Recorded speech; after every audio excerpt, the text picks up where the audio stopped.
Habilis இனம் தான் முதல்ல கற்கருவியை பயன்படுத்துச்சுன்னா அதுக்கு முன்னாடி இருந்த இனங்கள் ஏன் பயன்படுத்தல? குரங்கோட கை விரல்கள் பார்த்திருக்கீங்களா? முன்னங்கை விரல் நம்மள மாதிரி 5 விரல்கள் இருக்கும். ஆனா கட்டை விரல் நம்மள மாதிரி இருக்காது. இது இந்த பக்கவாட்டுல இருக்கும். குரங்கு பாத்தீங்கன்னா இந்த கட்டை விரல் இந்த பக்கம் சைடுல இருக்கும். குரங்கினங்கள் இப்படி இருக்கும். நீங்க பறவைகளுக்கு எல்லாம் பாத்தீங்கன்னா இது பயனற்று இங்க இருக்கும். கோழிகள்லாம் நீங்க கால விரல் 4 தான் இருக்கும். 5வது தேடி பாருங்க இருக்காது. இந்த காலுக்கு மேல பாத்தீங்கன்னா சின்னதா பயனற்று இருக்கும். பறவைகளுக்கு இது எதுக்கு பயன்படுதுன்னா கிளைகளை பிடிச்சுக்கிறதுக்கு. 4 விரல் பிடிச்சி கிளையில பிடிச்சிக்கும். இந்த கட்டவரோட பயன் சொல்றேன். ஏன் கட்டவரல் பக்கவாட்டுல குரங்குகள் இருக்குன்னா கிளைகளை பிடிச்சி தாவி போகும். நம்ம கிளைகளை பிடிச்சி தாவி போக முடியாதுன்னா கட்டவரல் இப்படி இருக்கு. புரியுதுங்களா? நம்ம பிடிச்சி போறது கஷ்டம். கட்டவரல் இடிக்கும்.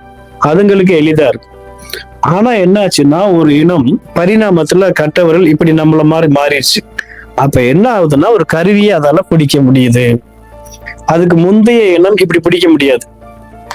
இந்த இனத்தை ஹோமோ ஹெபிலிஸ் இப்படி பிடிக்க முடியும். இதை பிடிக்கிறதுக்கு காரணம் கட்ட விரலோட அமைப்பு. கட்டவிரல் இல்லைன்னா நீங்க பிடிக்க முடியாது. அதனாலதான் அந்த இனம் முதலில் கற்கருவிகளை பயன்படுத்த ஆரம்பிக்குது.